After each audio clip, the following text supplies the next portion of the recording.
Siguientes videos vamos a explicar, aunque sea brevemente, una descripción de cada uno de los signos zodiacales desde el punto de vista esotérico, basándonos en un libro del escritor Oscar Adler llamado La astrología como ciencia esotérica, o también tiene un subtítulo que es El testamento de la astrología.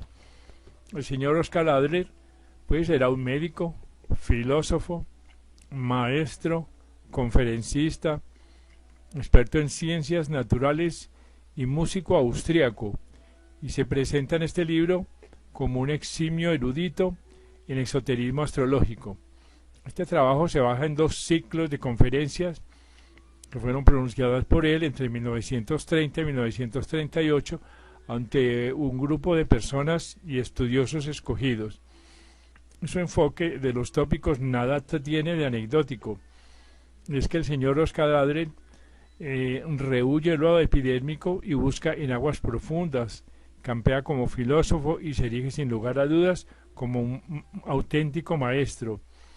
Esta obra no encara el aspecto técnico de levantar o calcular un horóscopo, ya que por el contrario se introduce en la faceta filosófica oculta de la astrología. Así que con indeclinable ritmo interior, el autor nos enseña a conocer la relación de dependencia cósmica a que está sometida sin prisa ni pausa la naturaleza humana y la imperiosa necesidad de captar el integral sentido real de estos mensajes. Así que volviendo a nuestro objetivo, veamos lo que dice el señor y filósofo Oscar Adler sobre el primer signo de tierra del zodíaco. Sabemos que los 3 signos de tierra son Capricornio y Tauro, y el tercero, que viene a ser el signo de Virgo. Ahora dice Capricornio, entre los signos terrestres es el signo cardinal, activo, es el signo de la siembra, inspira la acción y a la meta firmemente delimitada, clara de dicha acción, en el sentido del cumplimiento de un deber, de lo cual lo primordial es la realización de un propósito, superando todo obstáculo que se le oponga a la resistencia de la materia. El cumplimiento de tal deber es interpretado como una especie de misión por Capricornio. Dejarlo sin cumplir o serle infiel suscita remordimiento de conciencia. Comillas, no hacer nada a medias es propio de espíritus nobles. Tal podría ser el lema de Capricornio. Y de aquí surge sin más aquello que podremos considerar una característica esencial de la descripción de este signo, que es la tenacidad, la incansabilidad en la persecución de una meta previamente propuesta. Así que la inflexibilidad que esto trae aparejada no se refiere empero al carácter férreo de la voluntad, o más aún a la misma voluntad, sino ante todo aún entre comillas tener que realizar el hecho. Así que no es que el yo imponga mi voluntad, sino que la obra debe ser llevada a cabo, y eso es lo que importa. Y ante todo tendrá que retroceder todo lo demás, sobre todo si me lo impide todo lo proveniente de las esferas de las emociones, de las esferas del agua, del aire y hasta del fuego. Por eso el hombre, en tanto aparezca como corporización pura de la radiación de Capricornio, no se inclina ante ninguna clase de concesión interior, pero en cambio se inclina a toda clase de concesiones o compromisos exteriores que le posibiliten la realización de sus propósitos. Así que el camino recto, la así llamada línea recta, es la menor parte de los casos el camino más corto para el hombre de tierra. Del mismo modo que, por ejemplo, la hormiga está siempre dispuesta a emprender los rodeos más largos, eludiendo los obstáculos que no pueda superar, para retornar siempre a la dirección originaria que la llevará a la meta, también vemos al hombre Capricornio tomar en sagaz ponderación de sus propias fuerzas los rodeos que entre todos los caminos le parecerán los más cortos, entre comillas. Y aquí extrae aquella cualidad de astucia en la vida práctica, de inteligencia para perseguir sus objetivos, de aquella inteligencia que se denomina diplomacia, esto es, el arte de alcanzar por rodeos, tarde o temprano, aquello que para él constituye la misión más importante a cumplir en el mundo. Este arte especial de tenacidad elástica, entre comillas, le confiere un grado de capacidad de resistencia en la lucha por la vida que no podría darle en la medida similar ningún otro signo.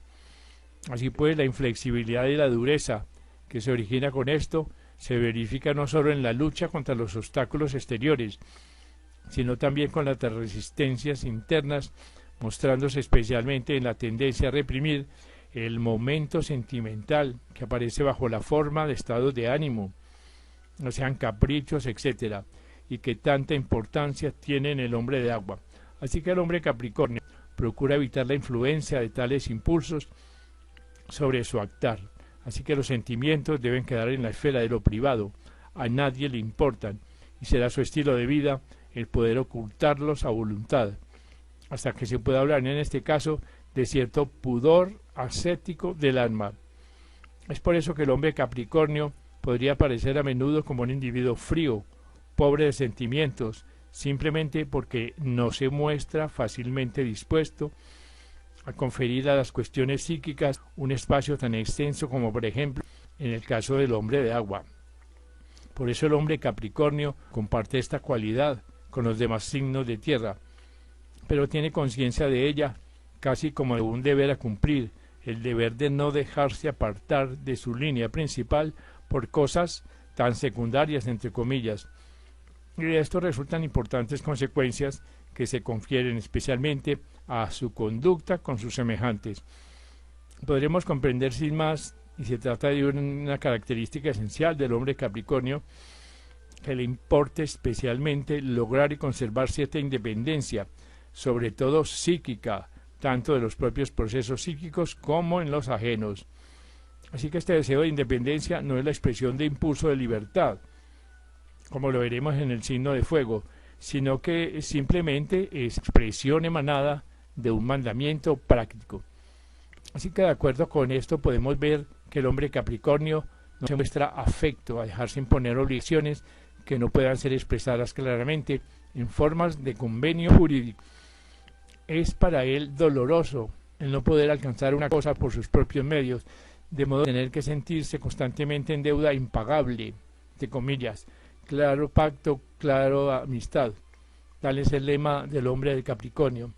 Es por eso que uno de los signos infaltables del carácter del hombre Capricornio es el de proferir, agradecerse a sí mismo todo lo que ha alcanzado, vale decir, de sentirse y ser un hombre hecho por sí mismo.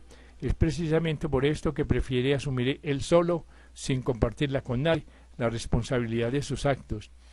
Es con esta conciencia de su responsabilidad que a su vez se fortalece su autoestimación y la conciencia de su propio valer, y es también en este sentido que quiere ser estimado por sus semejantes. Pues esta es una de las principales cualidades de Capricornio. Bien es de notar que para Capricornio, en el grado en que se amplía el círculo de su actividad, cuya expansión constante e intensificación constituyen para él, en su calidad de modalidad terrestre activa, factores de especial importancia, crece también su deseo de asumir cada vez mayor responsabilidad, y es adquiere la idoneidad especial para convertirse en conductor responsable de todas las empresas que ha puesto en marcha. Se origina de este modo un tipo especial de ambición, que podríamos llamar en este sentido una ambición moral, en tanto esta ambición aspira a ser medida según el grado de rendimiento real, especialmente del rendimiento útil. Y ello determina una conexión típica, característica del hombre Capricornio con sus semejantes. O sea, una conexión que en primera línea se refiere a los hombres, que pueda aquel poner al servicio de su trabajo, el cual trabajo a su vez es emprendido en favor de una empresa mayor. Es así que puede aparecer como un señor de aquellos de quienes en realidad se siente servidor. En tanto sea mayor el número de gente que participe en su trabajo, en esta relación de servicio singular, basada en la reciprocidad, el número de gente de la que en realidad dicho hombre Capricornio es el comandante, sin sacar de esto más utilidad que la de lograr la satisfacción de su impulso de actividad en la autoestimación y en la estimulación de los demás, se cumple su misión principal en la vida, a saber, es pues un sembrador en el agro llamado tierra. Y en esto se basa el hecho de que el hombre de Capricornio muestre constantemente la tendencia de ocuparse de algún modo de una actividad pública, de desempeñar oficios que le permitan desempeñarse en ese sentido, esto es, gobernar por la servidumbre o servir por el gobierno.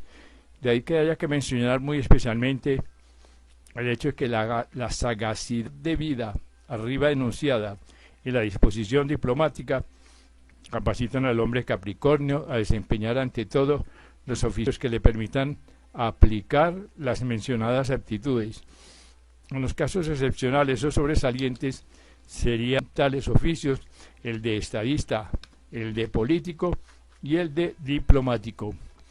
Pasando ahora a atender más que al aspecto exterior de la profesión, al efecto que producen las disposiciones descritas sobre la vida del hombre medio, esto es, en sus formas más primitivas, nos encontramos también con un factor de vida muy característico e importante, infaltable casi en el hombre Capricornio.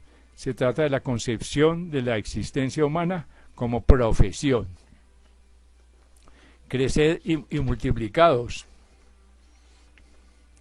¿No suena este antiguo mandamiento como la voz de la conciencia del primitivo, la voz que le advierte que debe dar signos perceptibles de su existencia en la tierra y que debe dejarlos en el mundo material, en el que no podría obrar como comunicado con la posteridad que tiene su misma sangre, a la cual posteridad se siente además unido por un nítido sentimiento de responsabilidad por su existencia, la preocupación de su evolución ulterior?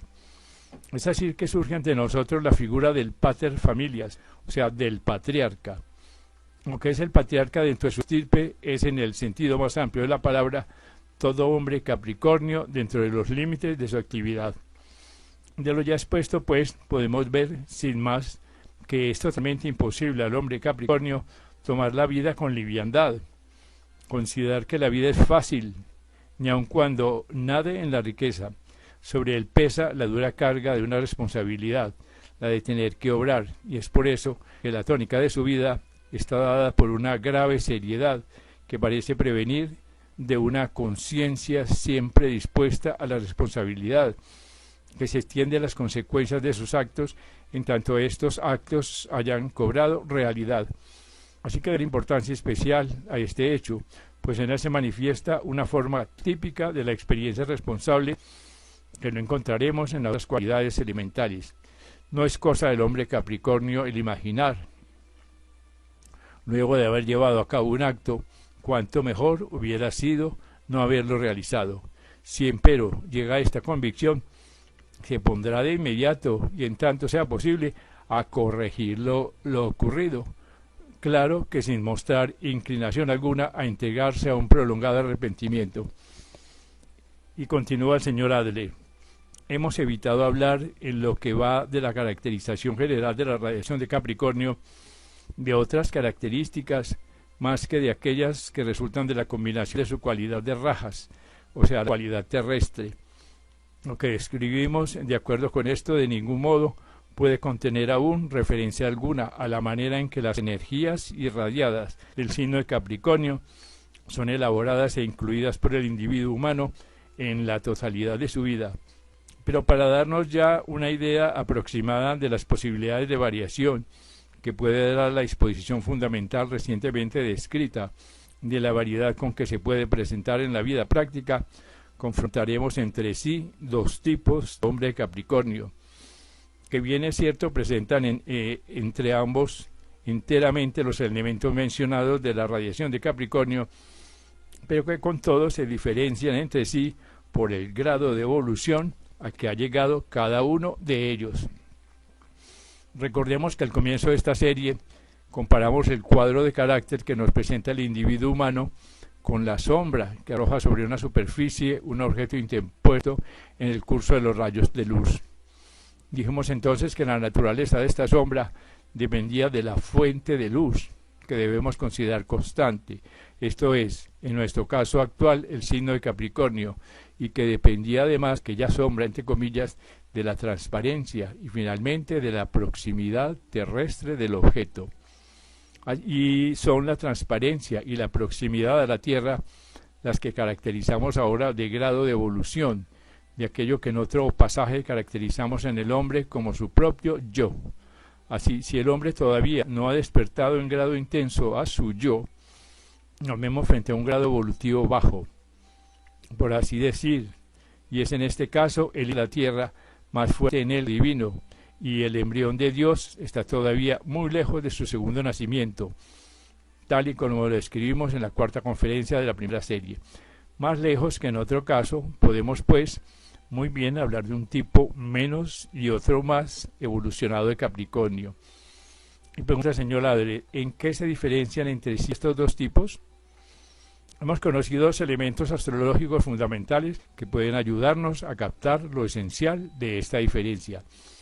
Toda ascensión en lo evolutivo es posible únicamente por la recepción de aquellos impulsos que nos acercan a la comunión con el universo, preservándonos de este modo del aislamiento, del estancamiento en nuestra propia etapa evolutiva. Así que toda evolución ascensional exige, de acuerdo con esto, la constante realización de un sacrificio evolutivo, sacrificio que consiste en la disposición de abandonar de continuo y jubilosamente todo apego al peldaño ya alcanzado, para mantener vivo en nuestra conciencia el hecho de que estemos donde estemos, no somos más que una parte de un todo superior. Así que astrológicamente esto nos da por dos factores. Primero, el uno consiste en el hecho de que, como dijimos la última vez, dos signos se enfrentan su opuesto en una relación de complemento. Y aquí resulta inmediatamente que la ayuda más poderosa que le llega al tipo humano situado bajo la influencia de la radiación de Capricornio en su evolución superior debe provenir de la radiación de Cáncer. Así que Capricornio y Cáncer pues recíprocamente los auxiliares más importantes uno del otro en la evolución ascensional, y todavía veremos la próxima vez al tratar de los signos de agua qué es lo que tiene que aprender Capricornio de Cáncer y viceversa. Así que Cáncer de Capricornio para complementarse recíprocamente por complementación. Y añade el señor Adler, pero ya hoy podemos explicar la segunda relación general que resulta de la idea del propio zodíaco como figura arquetípica del ser humano, en tanto cada uno de los signos aislados del zodíaco significa un órgano incluido en tal figura humano, órgano cuyo sentido solo podrá ser comprendido en su relación de dependencia con el organismo total. Como se mencionaba en días pasados, Capricornio corresponde a la rodilla, entre comillas, del hombre, a la rodilla como la radiación de Capricornio vivida en forma interiormente y corporal. Cuanto más íntima y profundamente captamos el sentido de esta radiación en relación con la figura cósmica arquetípica del hombre, tanto más evidente nos resulta lo que en lo referente al tipo de Capricornio quieren decir las caracterizaciones de superior o inferior.